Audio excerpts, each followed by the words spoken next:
From B Media Production, this is B Podcasting. Engage your audience with podcasts. Hi and welcome to episode 10. I'm Nick Schildberger, MD of B Media Production. This episode we hear from broadcaster Kevin Turner, who has combined his experience behind the mic with his passion of real estate. Real Estate Talk and Real Estate Uncut are two podcasts heard by tens of thousands, with a mix of sponsors that has really taken off. For a big brand, they've got to become almost like a contributor, not an outsider having a look in. You know, how are the analytics? What sort of downloads are you getting now? That's not how you're going to measure your success in a podcast going forward. It's going to be about how integrated, how involved you get with that podcast. That's Kevin a little later. But first, I'd like to welcome my co-host and podcast aficionado, Chris Ashmore. Hi, Nick. Well, before we start, can I ask you a question about the ABC's just released podcast, Trace? Have you listened to it? I have, and it's another excellent podcast by the ABC. They're really pumping out a lot of high-quality podcasts, which is great. It went straight to number one on Apple Podcasts. For those that don't know what we're talking about, it's a podcast that investigates the unsolved murder of Maria James back in 1980. And the host is Rachel Brown. She's also an investigative journalist, and she has done a mountain of work to try and solve this crime. I won't spoil it. But what I do want to mention is just how well she's done or how well the ABC's done to promote Trace. Rachel's been on TV, on radio. Their website has really supported the podcast and made it a true investigation. They've got some great videos, other content, and the public and listeners have been providing their own evidence and trying to help, which has made it a really sort of interactive podcast. Well, they've promoted it all across their different channels and different media platforms. And, hats off to the ABC for promoting the bejesus out of podcasting this year, particularly in recent months. And every day now, we see commercials on TV and we hear commercials on the ABC radio about podcasting. And just last month, the ABC launched Audio Studios, which is basically a command centre, I suppose, for developing on-demand audio at the ABC. There's a great article, by the way, in the show notes about this, so if you're listening, have a look at that. But just a few weeks ago, I was listening to ABC Melbourne Radio with John Fain, and he had a over 30-minute conversation with a guest on podcasting, and people were ringing in and leaving messages on their experiences with podcasting. So they're really, really pushing that angle. So, this is great. The push by the ABC to get more people listening as a habit is fantastic. Not just a curiosity. Maybe up until now, podcasting's been a curiosity, but to really push it as a habit for consumers, it's great for the industry, and I'm excited. Yeah, it's fantastic. There's no slowing this podcast juggernaut now, and from our point of view, it's music to our ears at B Media Production. We've been waiting for years for this audio content thing to take off, so now that it's here, we'll ride the wave. We will. Now to our feature interview for today, which is the host of another highly successful podcast. Yes, well, Kevin Turner started out in radio many, many moons ago, and for particular reasons he got out of it in the 1980s, and he tried his hand at the real estate game. He was quite successful. Then about 12 years ago, he came full circle. He combined his love of real estate with his love of radio, and had a real estate show on Brisbane's 4BC. And today he produces and presents his own sponsor-driven real estate podcasts, the weekly Real Estate Talk and the daily Real Estate Uncut. Real Estate Talk sounds just like a commercial radio talk show that you'd expect on any talk radio station. It's fast-paced. It has several interviews with experts in real estate and investment. And I asked Kevin how it all started. The first podcast was really just a copy of the 4BC show. That was back in 2005. Didn't really understand what podcasting was all about, but had heard about it and had heard this thing, on the internet, where you could get some audio. And I thought, well, maybe this is a way just to give it a broader audience. So I just really, with the permission of 4BC, I just got a recording of the show and put it up on the internet. Absolutely no listeners, of course. No one knew about it. Didn't really understand that it had to be marketed. So I kept doing that for a while and didn't really get much feedback. but figured that, something will happen eventually. And it did. We just became a lot more serious about it. I studied what podcasting was all about and then decided that, if I'm going to get serious about this thing, I better start producing my own show, as distinct from a 4BC show, which was all about talkback. So I took it into podcasting, and we can still do a little bit of talkback. We still do phone interviews and so on, but it's a different style of program. Interesting to hear you say that it's styled like a radio show, and that really is how it is packaged up. That's what I know. That's what I do. The other one, Real Estate Uncut, which is designed to reach real estate agents, is a totally different podcast. It comes out every day. It runs for about 7 minutes. We've got a really good listener base on that. In fact, it's the most listened to real estate podcast designed for agents in Australia. And that all came about when I was sitting at a conference in 2009, and I thought, there's about 100 people in this room. They're all having to spend at least a day out of their business to get some information. Maybe there's a better way to do it, and podcasting could be it. And that's how it really started. So I just decided that every day they would get a little podcast, and we try and feature 2 or 3 speakers in that 7 minutes. So it moves very quickly. It's not designed to be a training program. It's designed to be just a quick shot in the arm about what's happening in the industry. And that's proven to be very popular. We've got probably just over 60,000 agents on that podcast now. And, it's very well supported, has been. And we've been producing it every day since 2009. Wow. Have you found the numbers have grown particularly quickly in recent years, or has it been a steady increase over the years? It's been hard work, Chris, to be honest. It's taken a long, long time. I remember in the early days, we reached, I think, about 300 or 400 people as subscribers. And I thought, wow, this is just such hard work. And then, will we ever crack 1,000? And we cracked 1,000. And I thought, geez, maybe that's the limit. But we just had to keep marketing and keep pushing and keep making contact and asking people what they wanted to hear, ask them to disseminate programs. And we've become a lot smarter about asking our guests now to, make sure that they push the podcast out. And that's helped us grow enormously on both podcasts in recent times. And I think that's what you really have to do to get it to grow, is to use your existing network and use their contacts so that they can actually push it out to more people. But you've got to have the quality. The quality of the content is what it's all about. If it's really just coming on and me talking about me, then big deal. No one's really going to be interested. So it's not about me. It's about the people I interview. And I learnt that lesson a long, long time ago, is to make sure that the person you're talking to is the star and what they have to say. It's not about me and how much knowledge I've got. That's the last thing people want to hear about. They want to hear about a diversity of talent. So that's what we try to bring to our shows. A lot of podcasters should be taking note of that, I think.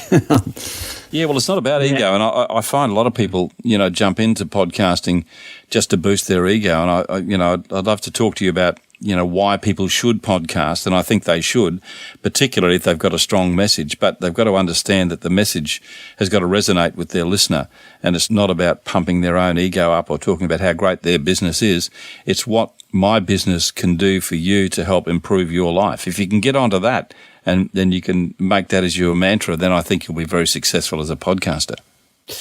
Well, the podcast that you make is made in association with leading investment property magazine, Your Investment Property, and you have several other sponsors on board. Did you approach them with the idea of the podcast first, or did they approach you? How did it all start?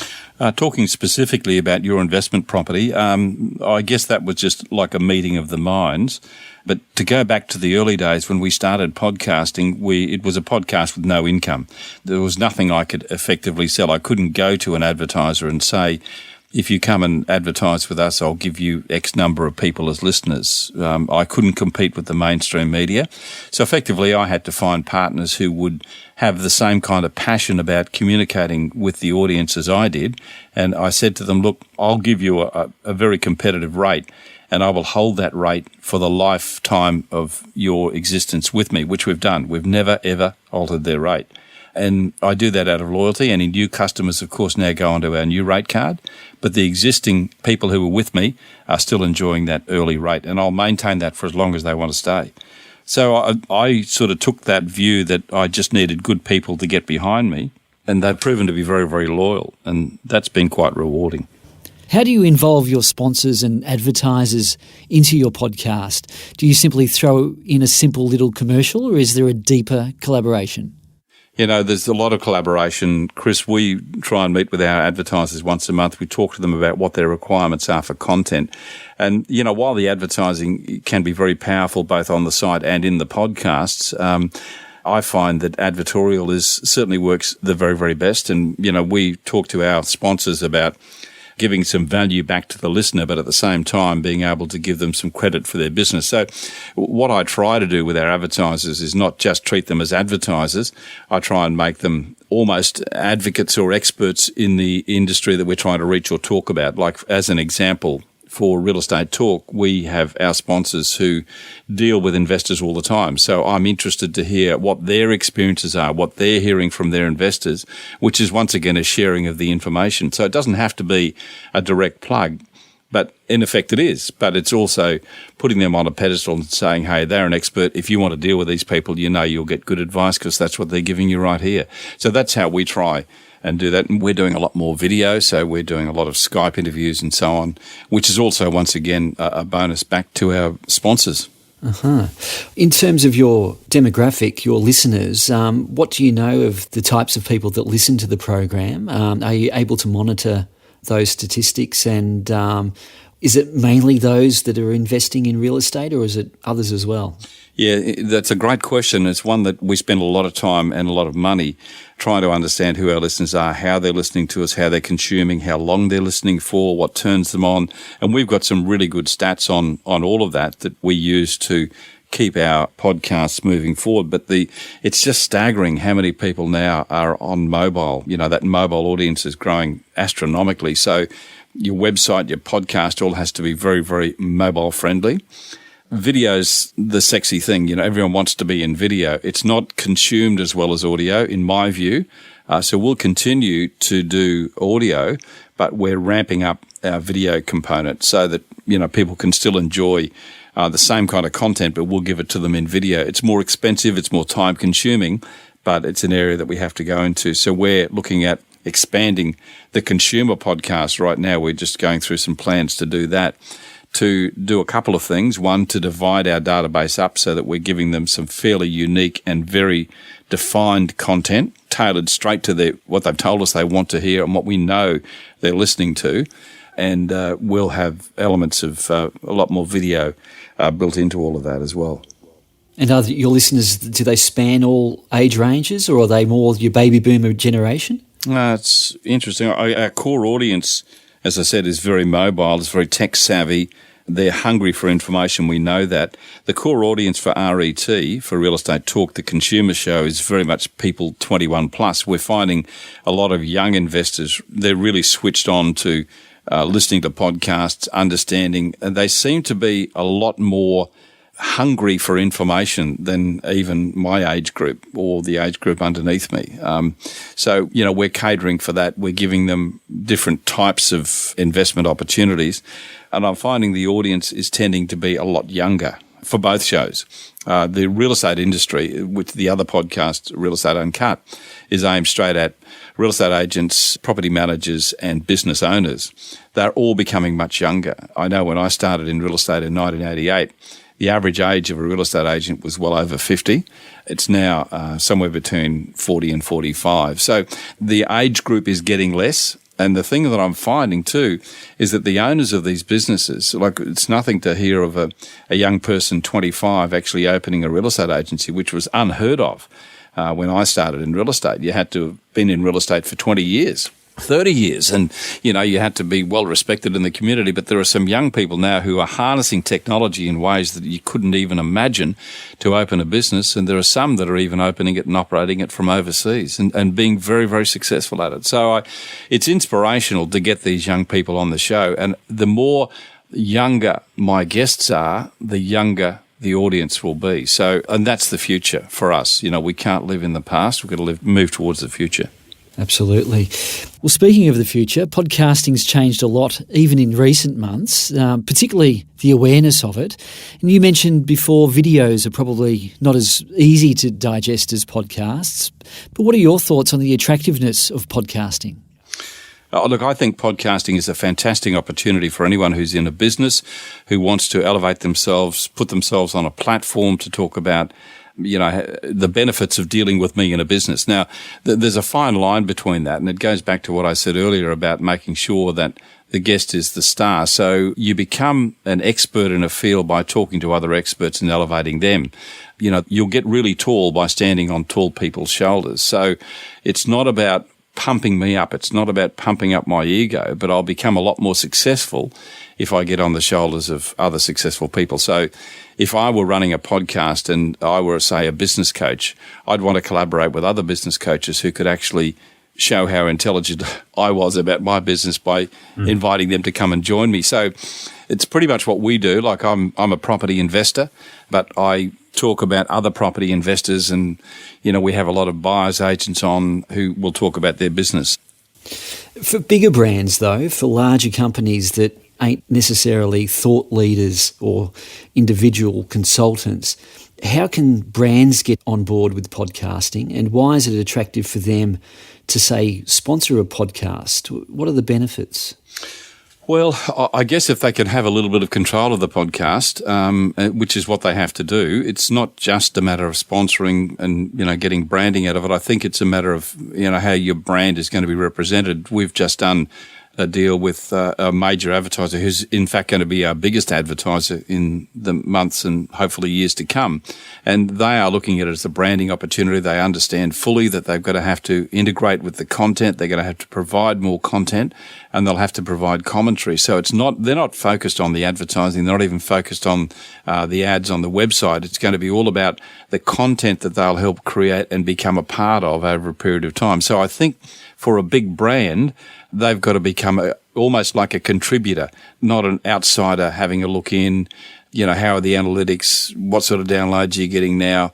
That's not how you're going to measure your success in a podcast going forward. It's going to be about how integrated, how involved you get with that podcast. And that's how you'll own the podcast, is by creating a lot of content inside it. Now, final question, Kevin. You've been doing real estate talks for quite a while now. What's the future with the podcast and the other podcasts and yourself in the space of podcasting? Well, we're just going to continue to go on this course of constantly learning about, understanding about our audience. I think that's the key thing. The thing that I'm really passionate about is, I want to know where they live, and we're doing a lot of work inside our database now to understand, where they live, how they consume the shows, what they really want to hear, what they want to see, who they want to hear from, and who they want to see, which is probably more important, how long they want the shows to be. And we learn that from their listening habits. And that's one of the reasons why we divide our podcasts up. So we'll do, a podcast at the week, and then we'll carve it up and we'll send it out in certain segments so that people don't have to necessarily listen to us for 45 minutes, which they won't do, because they may be interested in interview number 3, but by the time you've gone through 1 and 2, they just don't want to hang around anymore. So we repurpose our content. We break it down. So RET shows made up of 5 different interviews. We'll then reschedule those and put them out as separate podcasts with their own landing page, their own homepage. And we run those out on Sunday, Monday, Tuesday, Wednesday, and Thursday. Then a new show comes out Friday. Then we'll recreate that content and pump it out again. It's interesting because one of the things I learnt was the midweek newsletter that we do, which is our most opened and most popular newsletter.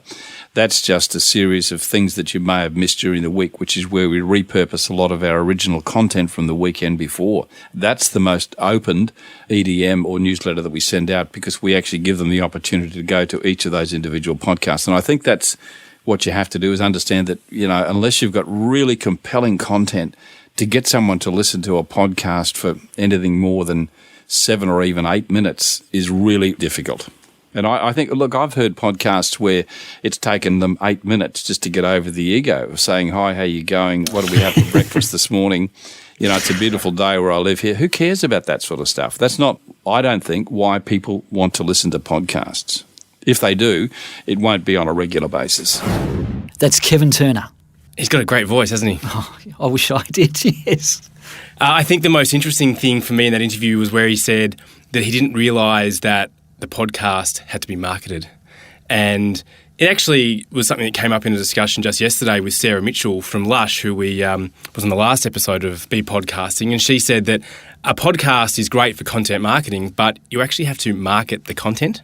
And I think it's something that a lot of businesses don't take into account when they create content of all sorts, whether it's written, audio or video, that you've actually got to spend probably as much time, if not more time, on the marketing of the content than just the creation. That's absolutely right. It takes time to get the word out. Maybe the enthusiasm in the beginning is with doing the podcasting, which is good fun, but you really got to spend as much time pushing that content, yeah. And be consistent and have a plan from the start rather than just create the content on a whim. That's right. I also love Kevin's sort of warts and all honesty about his process. It's so refreshing to speak to someone who totally gets the nuances of what goes into making a good podcast, and the stuff about the host not having an ego and not caring what the host had for breakfast or what they got up to on the weekend. I couldn't agree more. It's so much more important to just get to the point, get to the content, get to what the purpose of your podcast is, unless it is a podcast about breakfast, in which case you can talk about your breakfast.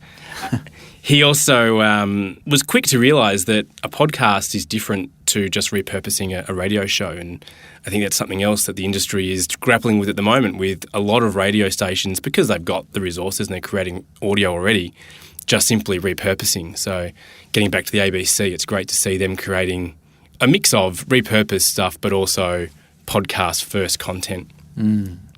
And just finally, something that we haven't talked a lot about on this series, but that's the analytics you can get from podcasts. And I think it's something we should definitely revisit in future episodes. But the way Kevin's using the analytics that are available to podcasters to see what people are listening to, when they're dropping out, how long they're listening, which episodes and particularly what parts of episodes have the highest listen rate, it just allows you to just tailor that content specifically to your desired audience. And again, we'll talk about it in upcoming episodes, but Apple are finally starting to talk about what they're going to do with their analytics and, again, making it more transparent for podcast producers to see what's going on. And it's so important for sponsors. I mean, they're looking at what these analytics are, and as you say, having a look at what content resonates with the listener. And, you know, for Kevin, there's so many different topics with real estate, and, you know, more listeners might be wanting to learn about different techniques in investing in property versus, you know, what demographics are involved or what areas to invest in. So he can determine, you know, what are the more popular ones, and then talk with the sponsors about what other content they can provide in that area.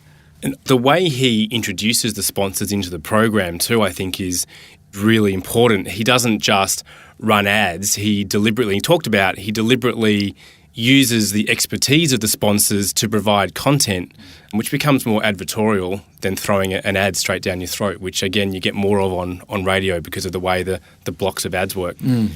Well, that's probably enough for episode 10 of Be Podcasting. So that you don't miss out on future episodes, why not subscribe in Apple Podcasts or Stitcher? And if you've found this valuable, we'd love you to leave a review. And for more about us, you can go to be.com.au or Twitter @BEMediaProd, or drop us a line at info@be.com.au. We'd love to answer any questions you have about the world of podcasting. We've been helping brands of all sizes create audio to communicate their message for more than 3 decades, and we'd love to discuss working with you. From all of us at Be Media Production, thanks so much for listening.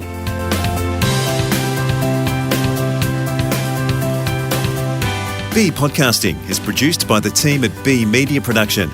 Managing Director Nick Schildberger, Executive Producer Heather Dawson, Producer Chris Ashmore, and I'm Peter Letts, Director of Audio. For more about us, go to be.com.au.